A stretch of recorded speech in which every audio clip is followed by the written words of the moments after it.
An anthology about the bad, the short lived, and the forgotten shows and events in television history. This is It Was a Thing on TV. Punisher! Control! Hey, before I change my mind!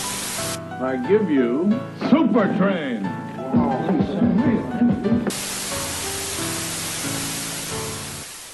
Episode 355, submission number 853, New Monkees.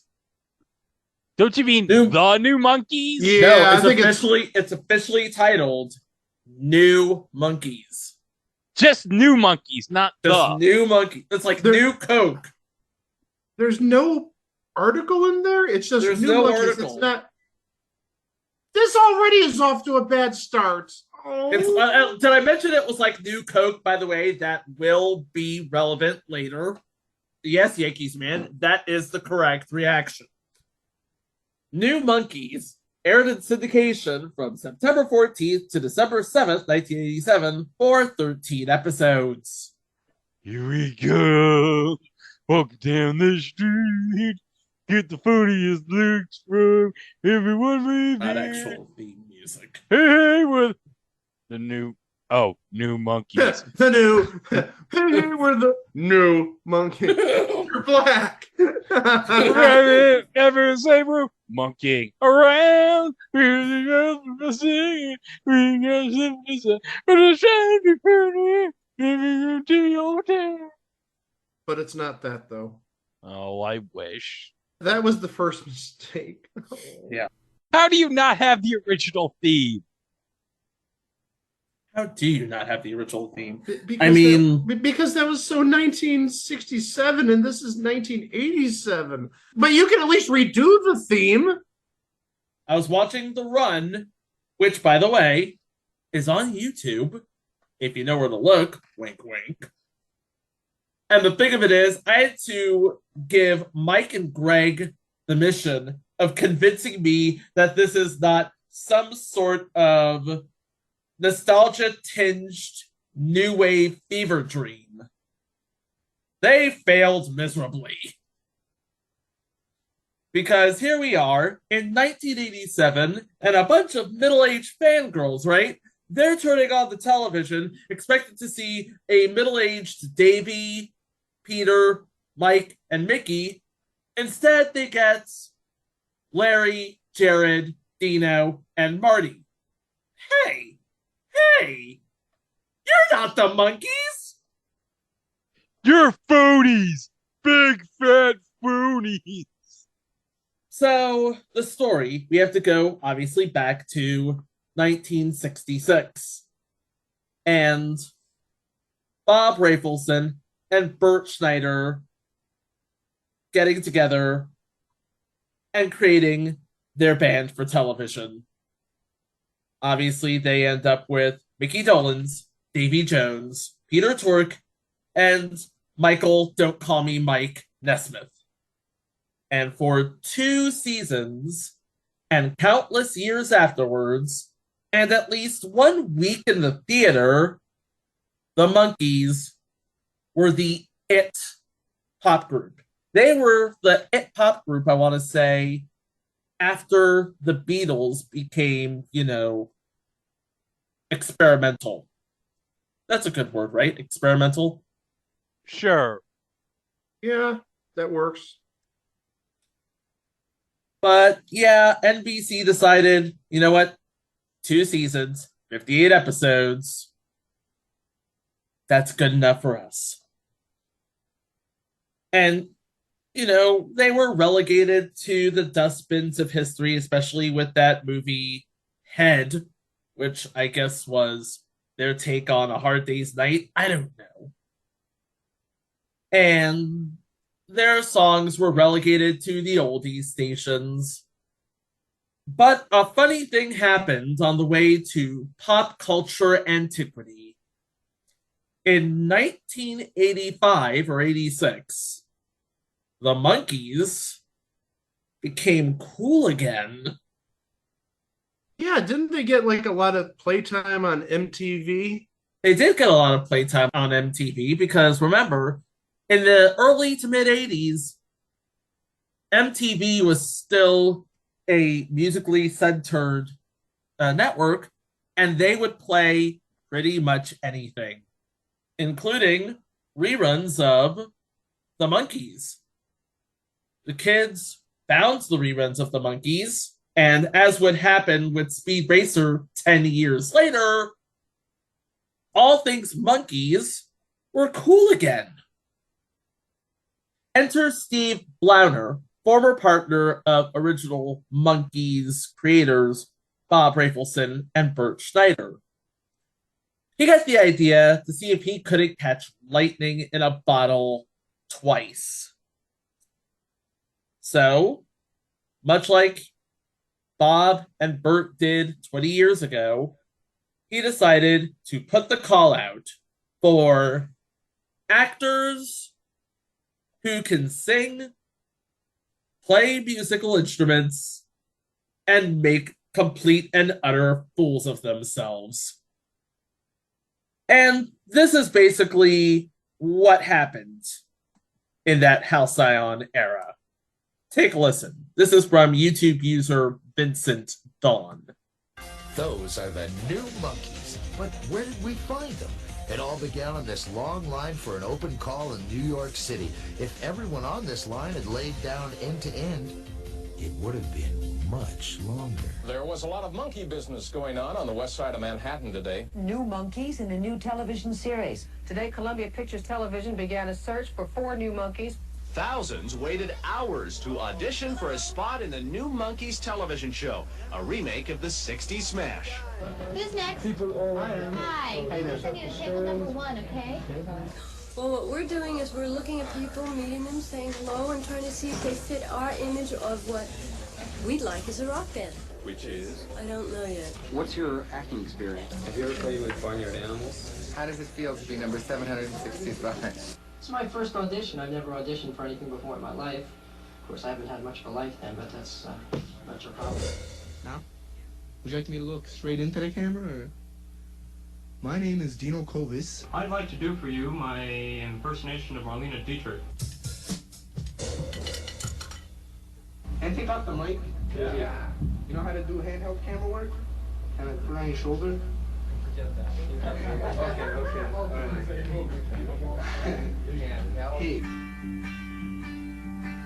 I will believe you if you say it's true. You know that I need you more than any word spoken. One fine day, you're gonna want me for your girl. It's Christ's agony in the garden, so that's kind of appropriate for this moment, I think. Someone's knocking on the door. Somebody's ringing a bell. Turn it off. Turn it off. Turn it off!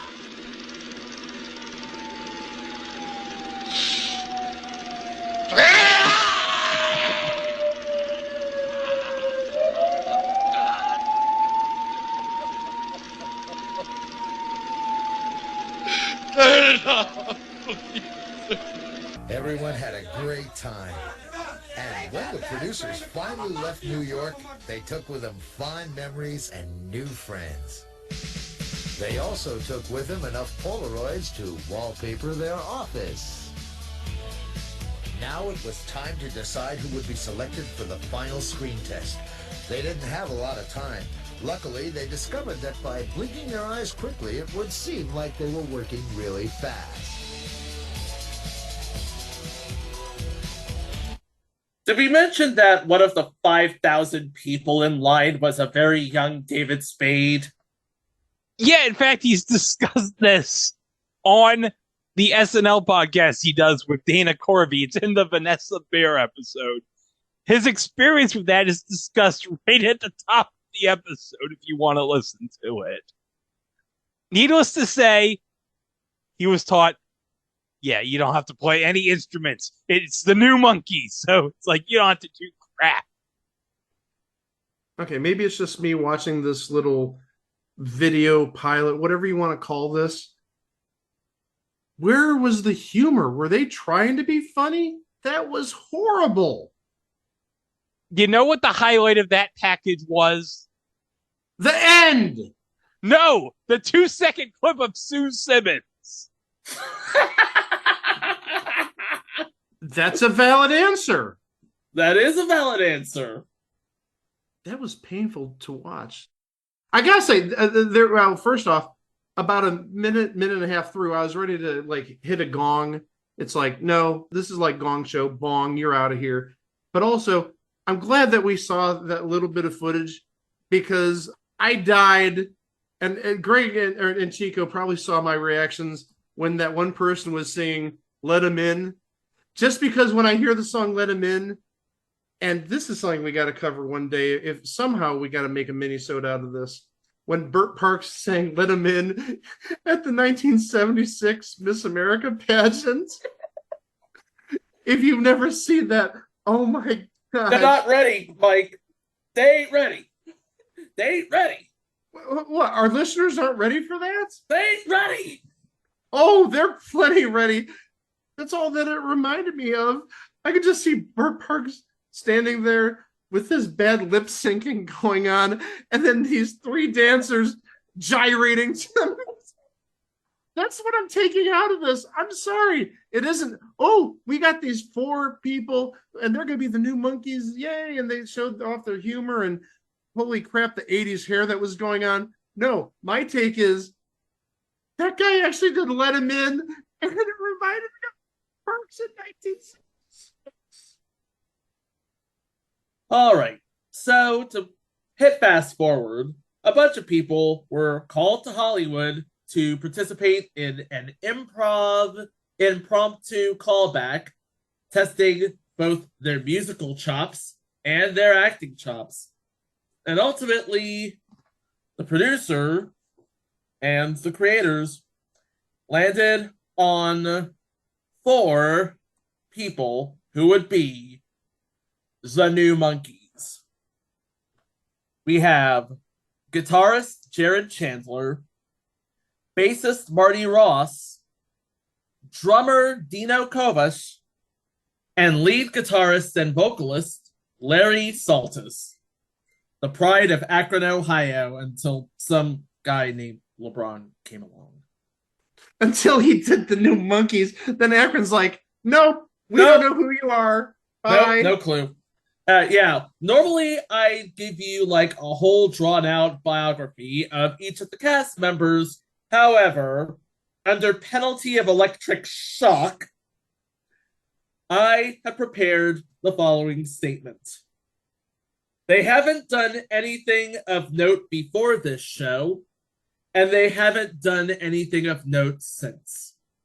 And I feel like I need to state that I did tell Chico before the show, if he used the phrase, where you might know him from, at all describing these 4 new Monkees, he's getting zapped. I will take like a professional grade, animal zapper and just give him a little shock therapy. So good on Chico. He's not getting the zapper. I'm not getting the zapper. Not today, anyway. Not for that, no. So here's the plot of the show.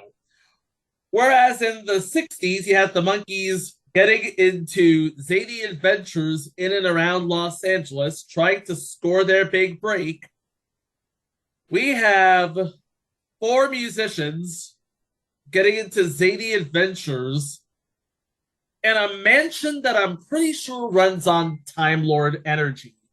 Because they have this B-roll of the mansion, which, by the way, looks like a giant boombox. And inside the mansion, there are countless rooms and hallways. And instead of a kitchen, there's a diner. And instead of a maid, we have lovely Rita, who is the resident waitress. Oh, lovely Rita. Get it? It's a Beatles reference. Also, I just need to say, this was 5 years after Madam's Place. Apparently, Madam with her TV studio in her mansion has now just been outdone. There was a diner inside. By the way, Rita, played by Bess Mata, played Ginger in the original Terminator. Oh, at least she did something with her career. Oh, sorry, guys. The supporting actors are actually more well known, kind of, sort of, than the actual band. For example, running the mansion was an AI, which kind of sort of reminded you of a static screen meeting the lips from the Rocky Horror Picture Show. And they called her Helen. And Helen is played by Lenny Godfrey, who played Sal in 1991's V.I. Warshawski. Wow, what a deep cut. V.I. Warshawski. Yeah, and she was also in 6 episodes of Future Entry 704 Hauser. You know what 704 Hauser is, right? Yeah, the spin-off / continuation of All in the Family. Yep. Didn't have Jerry Hauser, did it? No. Oh, well, I don't care. The lovely and talented Jerry Hauser was not in this. But yeah, Lenny Godfrey played the voice and the lips of Helen. And rounding out the cast is Gordon Osheim, who played the butler Manfred. This was his very last IMDb credit. Well, normally I would say way to go on a high note, but no, this wasn't a high note to go out on. This literally is his only entry where he appeared on more than one episode. So this was a high note, Greg, if you think about it. Was it really? My ass, this was a high note. It lasted 13 episodes. Combined on every other show he did less than 13 episodes. I think that's going out on a high-ish note. Yeah, how many episodes did the Hudson Brothers Razzle Dazzle show have? I rest my case. They had 15 or 14, so they had more than the new Monkees. Is that going to be like the eternal punching bag on this podcast? Everything is going to go back to the Hudson Brothers Razzle Dazzle show? Yes. How long did this show last? Did it last as long as the Hudson Brothers Razzle Dazzle show? No, this show lasted 13 episodes. Hudson Brothers lasted 15 episodes. So congratulations, Hudson Brothers. You officially outdid the new Monkees. Yeah, that's really something that they should hang their hat on. Yay? Well, they can hang their hat on something because please remember that one of the Hudson brothers is the father of Kate Hudson. And Oliver Hudson. And also Oliver correct. Hudson. And he also got it on with Goldie Hawn. That right there's a victory and a half. Yeah, that's the dream. Who else could say that? Him and Kurt Russell. Yeah. Can anybody from the New Monkees say they hooked up with anybody reasonably close to Goldie Hawn? No.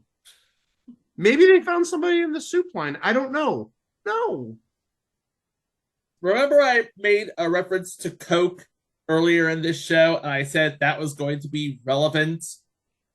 Right.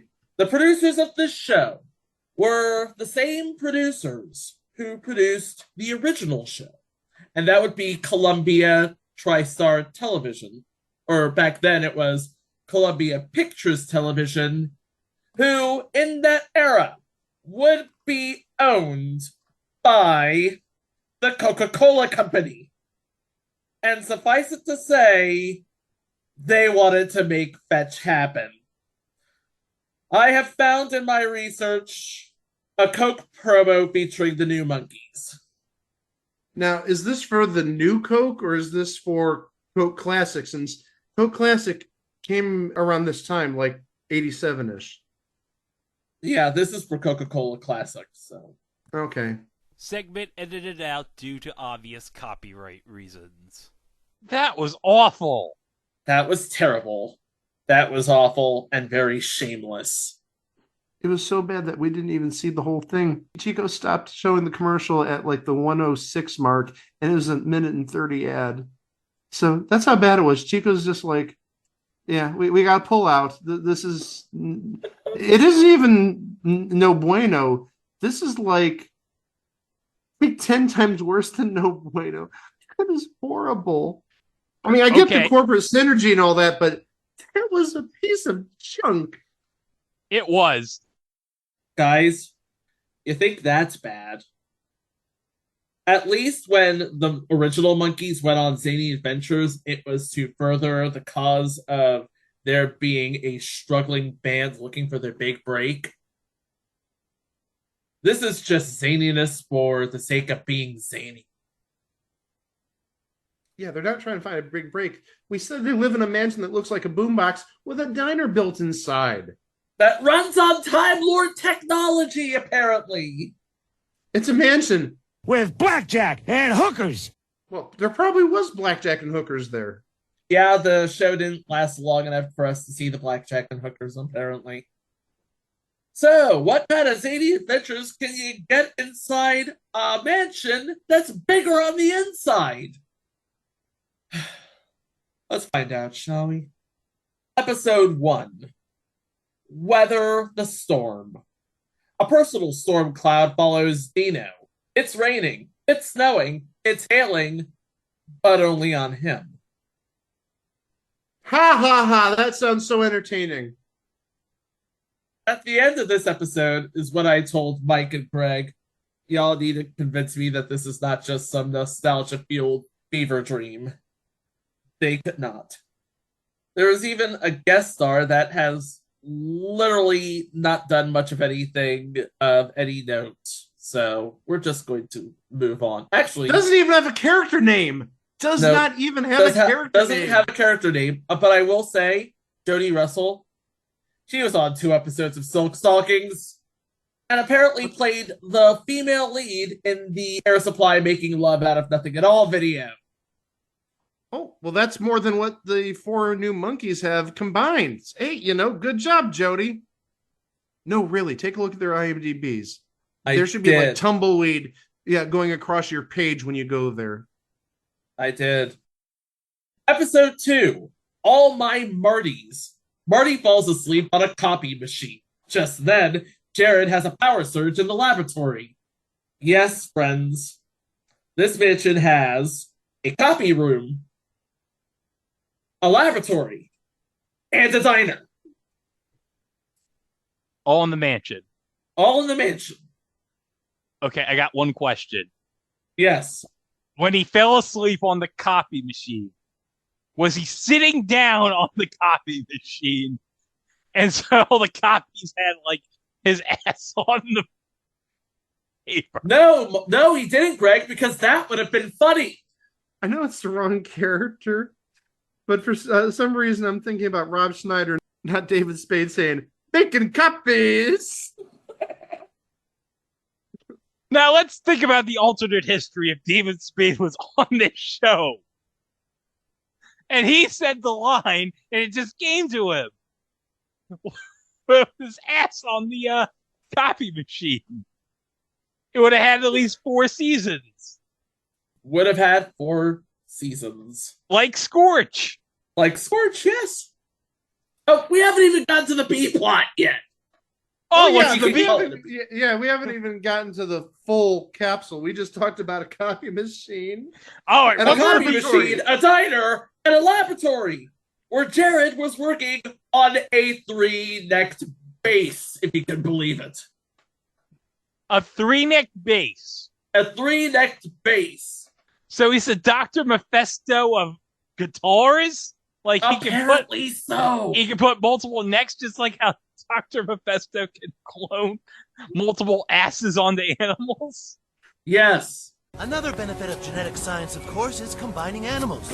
Like these donkey apes, bunny fish, squirrel donkeys, and more. Once we put more asses on these, we will truly be benefiting science. Will you please explain how that benefits science at all? What's your name, little boy? Super Craig. You see, Super Craig, once we know how to do things to animals, we can hopefully apply them to mankind. You think having more asses is impossible? I tell you it's not. Yeah, speaking of clones. Anyway, the B-plot. The mansion is now in an alternate universe of Marty clones, while Russell Johnson, the professor from Gilligan's Island, stops by to help out. That's not a good idea. He couldn't fix a hole in that damn boat all those years. And if the professor's so smart, how come he couldn't get them off the damn island? He couldn't build a raft to get them off the damn island. This guy's supposed to be a genius. If I were freaking Gilligan and the skipper, I'd just throw him into the ocean and have the sharks eat him. Useless. He's absolutely useless. Mr. Howell could have done a better job. The professor getting Howell could have. Anyway, we have that guy from That Thing who's going to show up twice during the run of this show, playing an old man, Billy Beck. I only bring this up because he was in episodes of Night Court, The Wonder Years, the original version of The Tick from 2001, not the Amazon. Was it the Amazon Prime version? The Amazon Prime. No, this is the Patrick Warburton version. Yes, the Patrick Warburton superior version. one that we're going to cover one day because it only ran 8 episodes, but it was great. Yep. Also on episodes of Amazing Stories and Beyond Belief Factor Fiction. Now, hold on. Amazing Stories. Are we talking about the original Spielberg version or the Apple TV Plus version? The original Spielberg version. Okay. He was also in an episode of Previous Entry, The Last Precinct. But yeah, he couldn't be in the new version of The Amazing Stories because he's been dead since 2011. Oh, well, that's awkward. Episode 3, Test Tube Tube. Dino inhales vapors from test tubes that create TV sitcom characters and turns into June Farnsworth. A surprise awaits him in the lab as the boys try to deal with the sitcom mom version of Dino. Gee, a surprise is waiting for them? You won't believe what happened. Okay, this sounds really friggin' stupid, but I want to give a little bit of credit to the writers. The name of the character he turns into, June Farnsworth, maybe a tribute of some sort to Philo Farnsworth? And June Lockhart? Again, I think it's brilliant. Or Barbara Billingsley. Barbara Billingsley's character in Leave It to Beaver is named June, if I'm not mistaken. Yeah, June Cleaver. Yeah. But again, I think using the last name Farnsworth, if that's supposed to be an homage to Philo Farnsworth, since he created television, I think that's absolutely brilliant. This might be the smartest single thing about this stupid show. No, there's one more smart thing, and it has to do with the cast. Oh, darn. I thought you were going to say that the other smart thing was going to be the cancellation. Okay, so he doesn't have a character name, but he is in this episode. Charlie Brill. Oh, Lipsitz from second reference to this show. Silk Stockings. He was not the man meat of any week. No. He was the boss. No, and as I mentioned, he was in the Trouble with Tribbles episode in the original Star Trek, and then reprised that same role in the Deep Space Nine sequel episode many years later. Next episode, Minister Bob. Jared's Uncle Bob becomes an evangelical minister. Visiting sumo wrestlers develop a singing act and help the guys restore order at home. Oh boy. We have a couple of names here. I don't have a cast listing for whoever played Uncle Bob, but I know Mindy Sterling is in this episode. It might be Wayne Morton, who doesn't have much on his IMDb, who played Uncle Bob. And he'd be old enough to play an Uncle Bob. But yeah, he wasn't in much of anything. But Mindy Sterling, who is also in this episode. Yeah, y'all know who Mindy Sterling is. Even if you don't recognize the name or the face. If I were to say Frau Farbissima in the Austin Powers movies. Oh yeah, you see the face, you know who she is. Very recognizable. She's also a semi-reg on the Goldbergs, which, by the way, is ending this season. But Greg. Yeah. Greg Dieter. Yeah. You're not going to believe who plays the two sumos. Okay, who plays the All two right. sumos? The first sumo was somebody we talked about in the Saved by the Bell Hawaiian style episode. Oh, Glenn Chin. okay. Second sumo. Okay. You ready for this? Okay. Are you ready for this? Are you ready? Yeah. Is played by Professor Toru Tanaka. Oh, that's fantastic. Professor Toru Tanaka making a case for the It Was a Thing on TV Hall of Fame. Professor Toru Tanaka. I mean, he's a big guy, but I don't picture him as like a sumo. Maybe, hold on a second. Professor Toru Tanaka was tag team partners with Mr. Fuji. Okay, kayfabe wise, in my mind, okay, maybe Professor Toru Tanaka told Mr. Fuji about Yokozuna. I'm just going by kayfabe wise, not shoot wise.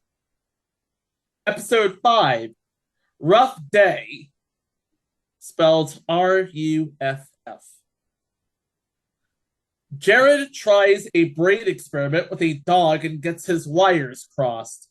Time is running out to get back to the lab and find a way to get up off of all fours. One name that keeps popping up in these episodes that we haven't talked about yet is Edie Robinette Petrocchi, who seems to be playing the voice of whatever in the mansion. And the most notable credit I can find is as a member of the sound department in The Nightmare on Elm Street for The Dream Master. Episode 6. Don't touch that dial. Larry and Dino are catapulted into an evil parallel universe when Dino disobeys Jared's warning not to touch a certain red dial in the lab. Their plans to return home are complicated when Larry falls in love with the alternate universe version of their maid. And said person, Carlene, is played by star Andrea. And I only mention that person because they have a song called Carlene in the episode. Yeah, by the way, like the original Monkees, there are 2 to 3 songs in every episode of the new Monkees. And they all suck. And they all suck. And that comes to bear with our midpoint episode, Monkey Mail, which is basically viewer fan mail as a framing device for all of the weirdness. The official logline is, the boys decide to answer some fan mail. The result? They meet some interesting fans. Among the interesting fans they meet, Mike, you may have heard of this group. Greg, you may not have heard of this group, but they were a really big group of singers who saw a career resurgence in the mid-'80s. The Del Rubio triplets. Oh, yeah. They made appearances on Pee-wee's Playhouse. They even made an appearance on an episode of Married with Children. It's the season 2 season finale. I think it's a season finale where Peg's relatives come to visit. And they're a very weird bunch of relatives. Again, very bizarre, not unlike New Monkees. But, oh yeah, they had a big resurgence in the late 80s. Yeah. In fact, Grammy-winning songwriter Allie Willis, who, by the way, wrote the theme music to Friends, in case the name is familiar, credited with rediscovering the Del Rubio triplets in 1985 and presenting them at her parties where they garnered much notable attention. They covered Whip It by Devo, Neutron Dance by the Pointer Sisters, Ding Dong, the Witch is Dead from The Wizard of Oz, Walk Like an Egyptian by the Bangles, These Boots Are Made for Walkin' by Nancy Sinatra, and Hey Jude by the Beatles. Suffice it to say, they had a career. And like my father, born in the Panama Canal Zone, believe it or not. Well, not only did they have a career, but they had a career resurgence. Mm-hmm. Sadly, none of the Del Rubio triplets are with us. There's also a bit where Steve Hernjack is taking the role of Dino for an episode, although if you look on the music video, you can clearly see Dino is playing the drums. Steve Hernjack, not known for anything. And there is a sketch where Dino is in Dino's kitchen, where he attempts to cook spaghetti with his feet. So, yes, more of the zaniness, and yeah. Episode 8, Larry Leaves. Larry takes it upon himself to cast the role of his girlfriend on the show. His girlfriend, no name. Are you ready for this? Playing the role, Felice Schechter from season 1 of The Facts of Life, and also Zapped. Oh, yeah, Zapped. And also Zapped. That's the only way you can say that. And also Zapped. And also Zapped. Hey, we do have another name, though. Well, kind of. Jim Piper is in this episode. The only reason I mentioned Jim Piper, he was the voice of Space Ace in the Space Ace segments of previous installment Saturday Supercade. I remember when that was my Money in the Bank. Good pick. That was your Money in the Bank. That's another reason why I bring that up. Yeah. That's Mike, that's how you do a Money in the Bank pick. No. You guys said that Madam's Place was perfectly fine. It was. I made some amends. Okay, you did. Yeah, again. No. And what is Greg showing me now?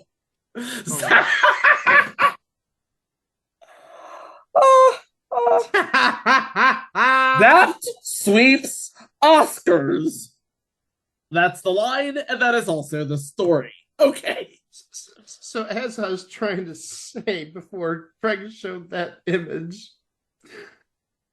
I did have 2 bombs, or at least a bomb and a half with You Don't Know Jack, and I'm not even going to say the show. That's going to be like the Voldemort of this show, saying Hudson Brothers Razzle Dazzle You show. just said it! Well, I had to define it for the people at home.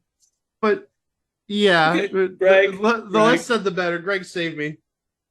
All right, since you didn't describe what the picture was, let me just share it with the listeners. I'm sharing a picture from the Onion Book R-Dub Century with the headline Zap Sweeps Oscars at the bottom. There's Scott Mayo holding 2 Oscars. He wishes. I think I'm going to copy that book somewhere. I need to look for that. R-Dub Century. Yeah, I do have that book. Yeah. You already do have it. How do you know? Are you in my library, my personal library here, Chico? Stalker? No, you just strikes me as the kind of book that you would only own. Back in the day. Well, no. Randy and Maja bought it for me as a gift. So, yeah, I did not spend any money on it. Well, at least you have a good book to remember Randy by, unlike the Dilbert books.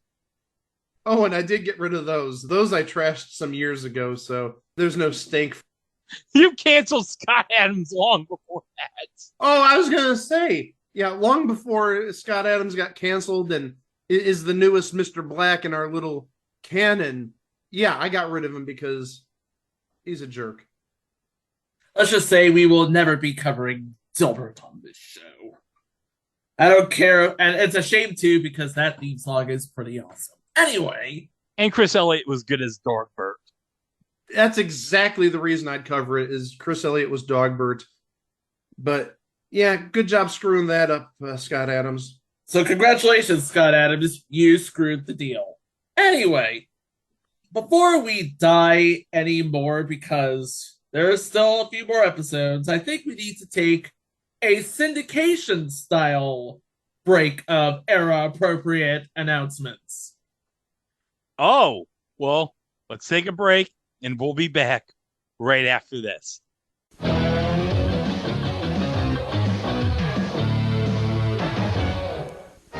Saturday at 7:30, live and in stereo, the LA Clippers take off against one of their fiercest rivals, the Boston Celtics. Look for Mike Woods and Ken Norman and Reggie Williams to take action against Boston's Larry Bird, Kevin McHale, and Robert Parrish as the Irish try to stop LA in their hometown tracks. Who will grab the winning score? The action's hot, and the Clippers take on the Celtics. Live and in stereo from the Sports Arena, Saturday at 7:30 on Channel 5. Did you know that anyone who cares about kids in school can belong to the National PTA? I do. Me too. Even grandmas and grandpas can join. And single people and people without kids. Yeah. Well, you get the idea. Come on, join the PTA. Kids are counting on you. Teddy, the dishes! Okay, Mom. Now, or unglue them later. Okay, Mom. Theodore in this lifetime. And get them so clean they shine. Shine? With this gunk? Joins the name and shines the game. Ready, Teddy? But this is dried egg. Teddy Joy attacks even dried iron egg and cleans all the way to the shine. The gunk's gone. And catch that shine. What a lemon lie. Lemon Fresh Joy gets dishes so clean, they shine. The dive, the treasure, unveiled before your eyes. Return to the Titanic live. Coming October 28th to Channel 5. Hey, got the hungry Big B's. Big B's, the one I need. Papa peanut raisin, 3:15. Baby Ruth, Big B's on the money. The only one gonna satisfy me. Baby Ruth, Big B's, funky good times. It's a main attraction. Just right, you'll see. Bursting with peanuts, freshly roasted, so chocolatey. Baby Ruth, Big B's, no more. Hey, way to go, Mike. Thanks, Dokie. Dokie Williams, what are you doing here? Watching a great athlete. Would you like some chew? How about some snuff? No way. Us guys that know realize what it can do to you. It can even cause cancer. And it can be harder to kick than cigarettes. And guys, it doesn't do much for your social lives. Smokeless isn't harmless. I'm at my wit's end. That's a short trip. On the next Funky Brewster, Alan gets hit with some bad news. We decided yesterday that we are getting a divorce. This is one side-splitting split-up. We're talking mock conversation, mock feelings, mock whoopee. Don't miss this battle of the sexes. I've always thought that your mother and your father were pretty well matched. No, my mom can take him. Funky Brewster, Wednesday at 7:30 on Channel 5. Promotional consideration paid for by the following. Sugar Daddy. Some things never change. Sugar Daddy has the flavor which lasts a lifetime. For fast relief of acid indigestion, use 1,000 milligrams strong, extra strength Rolaids, the only antacid in an assortment of mint flavors. Yipe Stripes, fruit stripe gum, 4 fruity juicy flavors. Share, dare, chew it, blow it. It's Yipe Stripes, fruit stripes regular, and bubble gum.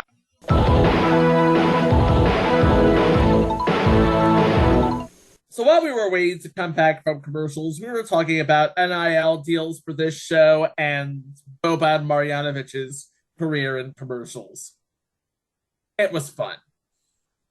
Now let's get back to the new Monkees, where we are caught with the King of Space and Time. That's episode 9.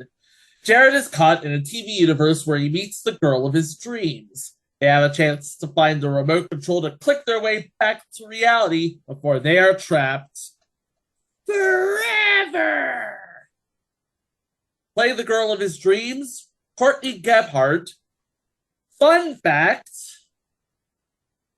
Jared was married to Courtney Gebhardt after this show. They've since divorced. Episode 10. Meet the Pope. Oh, God. Wait, this has the Pope in it? I'm guessing there's going to be footage of the Pope, but not the Pope himself. Oh, I wish JP2 was on this show. That would have improved this show so much. You're just going to have to settle with footage of it. Oh, I wish my boy JP2 was on this show. Your boy JP2? Yeah, that's what everyone called him, JP2. No. You said your boy JP2. He was my boy JP2. He was my Pope. Okay. Chico, help us. With all due respect to Pope Francis, and he's a great pope, he's not even in the ballpark of JP2. Boy, Yeah. I wonder how you feel about your boy Benedict XVI. Oh, he was never my boy. Screw him.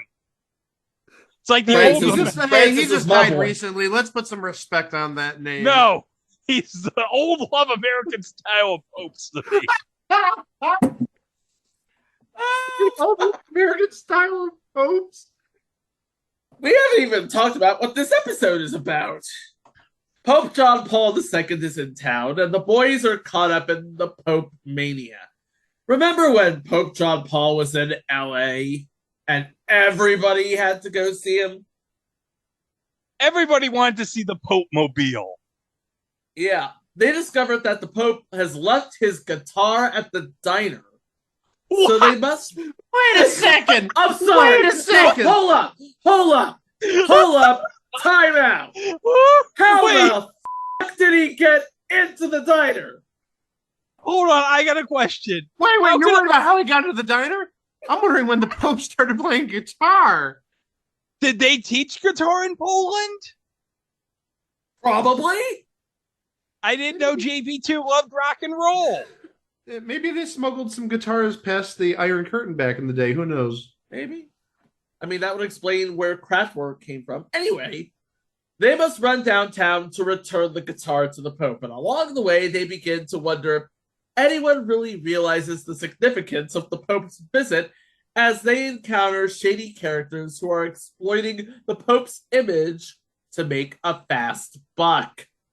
And among the people who want to help the boys, a huckster played by Ray Boom Boom Mancini. Oh, wow. Legendary boxer Ray Boom Boom Mancini. Native of Youngstown, Ohio. And actually, recently, he started having his own line, I want to say of like rum or something, some sort of alcohol. And he's actually been in like the Youngstown area promoting it a lot. But hold on a second. Ray Boom Boom Mancini is going to be in a future entry because I found like last year on YouTube this bizarre like wrestling pay-per-view that he hosts called the Bodyguards versus Bandits pay-per-view. It's this weird ass wrestling pay-per-view. And somehow he's hosting it from Alcatraz? What? I don't get it. Oh, and I should make an instant correction here. It's not rum that he sells. It's whiskey. Boom Boom Bourbon. Oh, nice. Another name in this episode, and we talked about him before, Phil Proctor. We talked about him in the Starland Vocal Band episode because he was part of Berkman and Proctor. And he was also on several weeks of the Match Game Hollywood Squares Hour. And he was on Rugrats as Howard DeVille. So yeah, Philip Proctor. He got a career on him. Oh gosh. Episode 11. Helen Goes Shopping. Helen binges on TV shopping, and the guys plan an intervention of global proportions to unplug her mad spending. Speaking of unplugged, Marty performs his song Affection unplugged in a warehouse in a popular music video.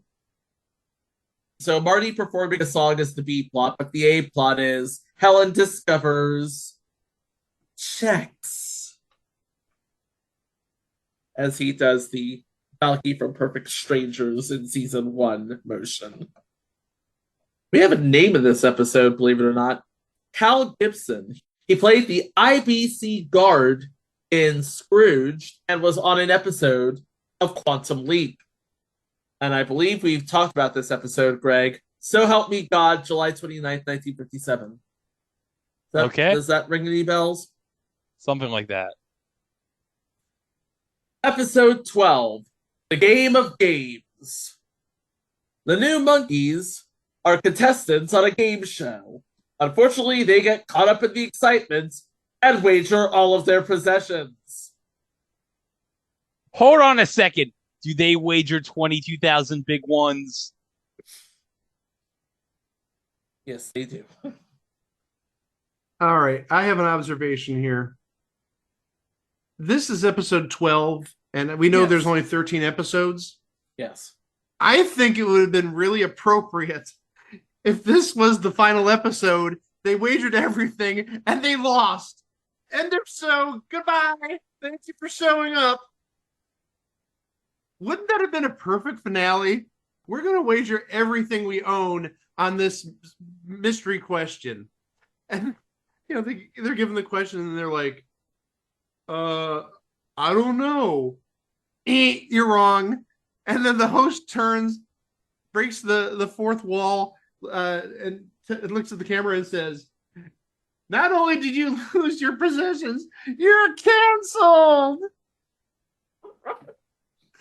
They might as well have been, because I'm getting ahead of myself. I am getting ahead of myself. I just want to bring up one more thing before we get to the last episode, in that one of the sketches in this episode was written by Walter Williams, who created Mr. Bell for SNL.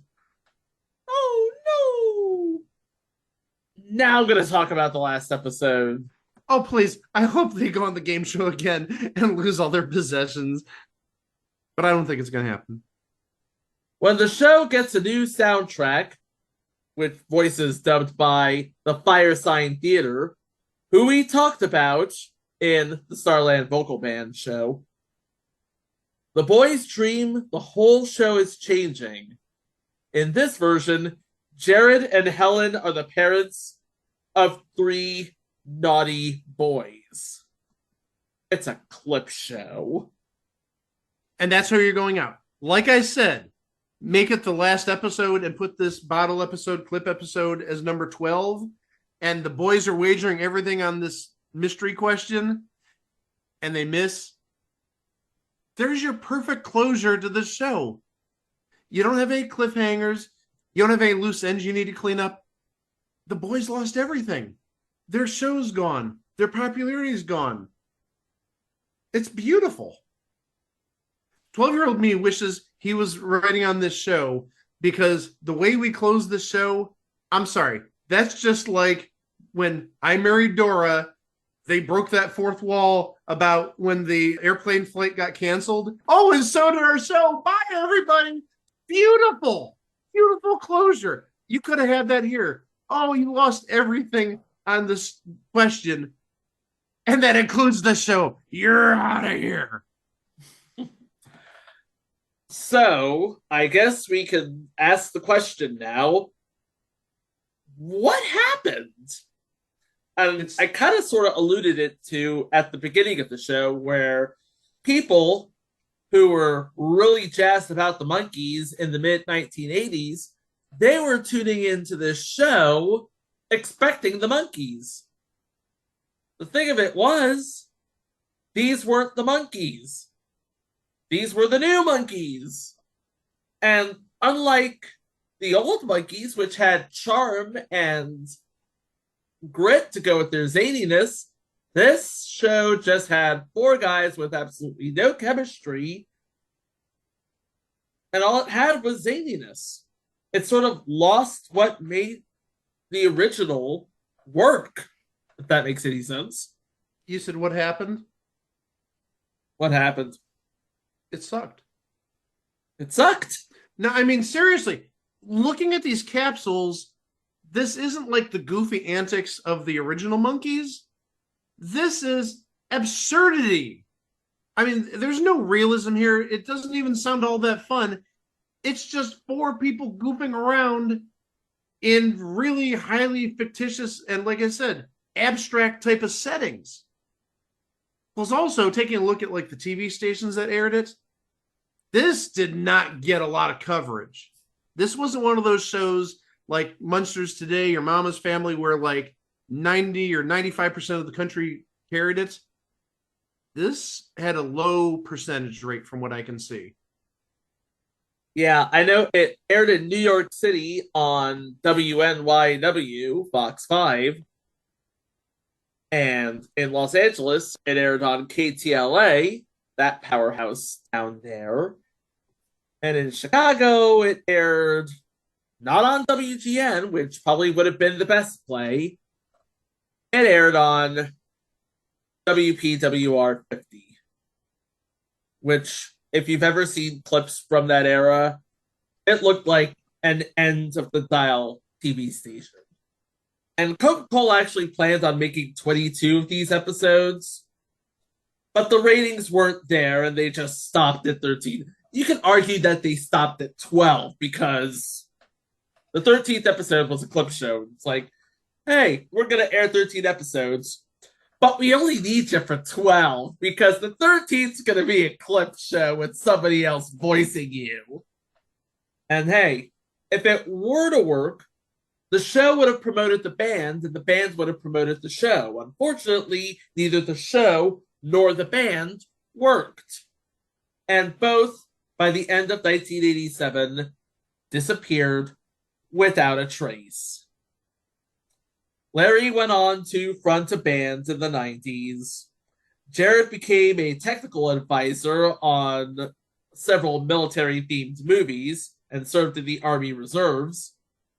Dino became a producer and director, and Marty continues to compose music for television. But again, a funny thing happened on the way to pop culture obscurity. In 2007, the group got together to perform again. I know!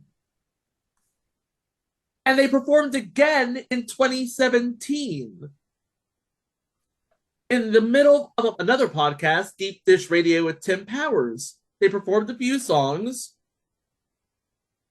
And 2 years later, on February 16, 2019, they performed a sold-out concert at the Pig and Whistle in Los Angeles, which featured an appearance by Mickey Dolenz.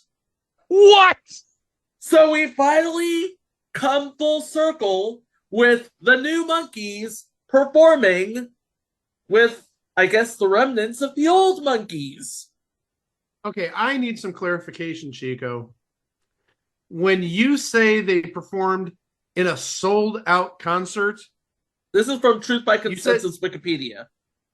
Okay, I'm calling that into play because, I'm sorry, I don't think these folks could have a sellout concert at a bar mitzvah. I'm calling the Wikipedia articles truth in this. I'm calling it out because, these guys couldn't even perform in a friggin' bar mitzvah. I'm sorry. A bar mitzvah, you say? A bar mitzvah. That nice. Yeah. What would you want me to say? A sixth birthday party? No, I'm going to the bar mitzvah. Oh, hold on, Chief. Hold on, Chief. What's that? What's that Sweet 16 party for quinceañera?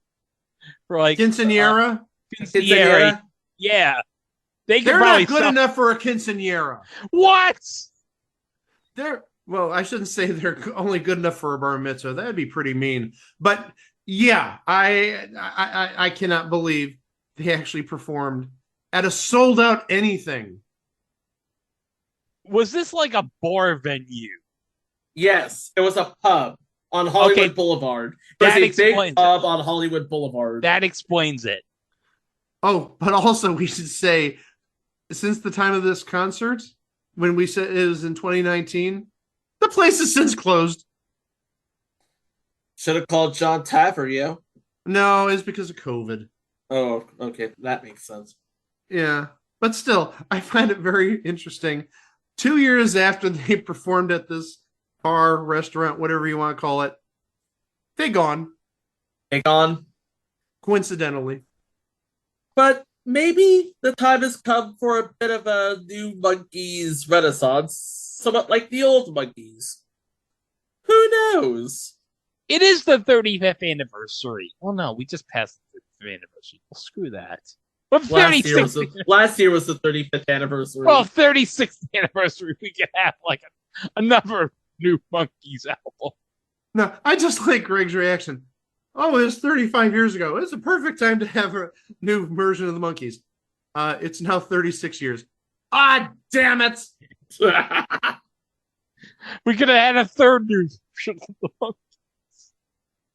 And you know, it probably would have been better than this. It would have. I just thought of something, okay? You know what was better than the new Monkees? Remember the boy band Steve was on in American Dad? Boys 12? Boys 12? That was better than the new Monkees. That was better than the new Monkees. But hey, maybe it's time for the new Monkees to make a comeback. Maybe. Fingers crossed. So, we did get a CD out of this group. It's time for eBay prices, right? Thank you very much for saving me, because I just literally pulled up eBay and typed in new Monkees, and we said it's time for eBay prices right. Close window. I didn't take a look at anything.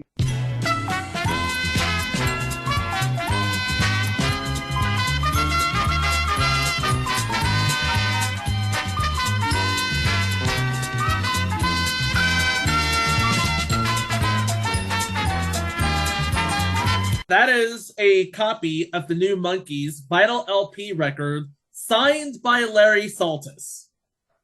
It's only a quarter signed. No. Yeah, it's only signed by one new Monkee. But I gotta appreciate that he put in the inscription, rock on. Rock on, Larry Saltis. The dealer is located in Southport, North Carolina, which is just a couple hours from my house. All right, Greg, give us a bid. $35. Mike? 1 penny and no more. But I will say this. The cover of the CD, album, whatever this is, I'm getting some serious Andy Warhol vibes. Oh, so am I. I think that's what they were going for. But I still say 1 penny, and I would not even pay that much.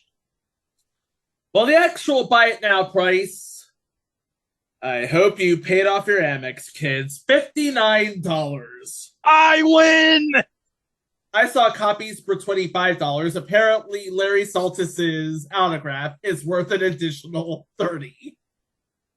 You know what, Greg? I wouldn't be surprised, because you hate money. I wouldn't be surprised if you buy that by the end of this episode. I could just pay Chico the money after this show, and he could go down and say, hey, we got $60. I'll take it off your hands. You could do that. Anyway, yeah, the new Monkees, they made music, they made magic. And for 4 halcyon months in 1987, they made this thing on TV. And right now, if you want to, you could go on iTunes and buy that very album for $7.99. I've spent more on less. I spent less on more, Chico. Thank you. And Greg's probably looking at his phone, pressing buttons right now, because as we all know, Greg Diener hates money. Greg, how many times do you have to hit the buy it now button? He's still hitting it, apparently. While Greg works on his cover of Last Train to Clarksville, which, by the way, played for a bit on this run of the new Monkees, and all of the new Monkees looked at the TV and said, Dad? Because it was Mickey Dolenz. Anyway, while Greg is spending more money, you can go to our website, itwasathingontv.com. We have all of our episodes, all of our minisodes, all the links to all of our socials. We are everywhere at It Was a Thing on TV, except for Facebook, because Mark Zuckerberg was rejected for the new Monkees, so we were left with It Was a Thing on TV podcast as retribution. Again, Greg, we want to remind us of the Mastodon server, please. Yeah, we're at It Was a Thing on TV at TV Watch That Party. Oh, and by the way, we're still on Hive Social. And by the way, since we last talked about the Hive Social page, an update, there's now a Hive Android app. So if you have iOS or Android, you can follow us at It Was a Thing on TV at Hive Social. Yes. And of course, we're on all major podcast streaming platforms. Like and subscribe, rate and review. 5 stars only, because positive vibes only. And if you're listening to on YouTube, don't forget to smack the notification bell so you can stay up to date on all of our future entries, like what we have in store for Thursday. That's right, friends. Our trip through the 80s is not over yet. Or maybe it is. Dum dum dum. This will make sense when you listen to the next episode of It Was a Thing on TV. Thank you ever so much for listening. Please be kind to each other, and we will see you for the next one. Wow! Miami Sound Machine would bet you say that. And backstage, as you can tell, with new Monkees, and welcome to the show. Hi. How are you doing? Oh, I'm fine. You know, I know you're going to always be compared with the original Monkees. You can't help that, of course. Now, one of the things they got a lot of flack for during their career was the fact that they didn't play their own instruments. Now, are you guys musicians or actors first? Huh? We play. He is an actor. He's the epitome of an actor, but he's also, his music is on his side. I know, we're the musicians, but we don't, we act. That's what you want to call it. Yeah, it's kind of a crazy salad of talent, I guess, or lack of. Do your angry. It does angry really well. Now look at that. That is acting. Are you sure acting is the first consideration? Well, we'll soon see. Anyway.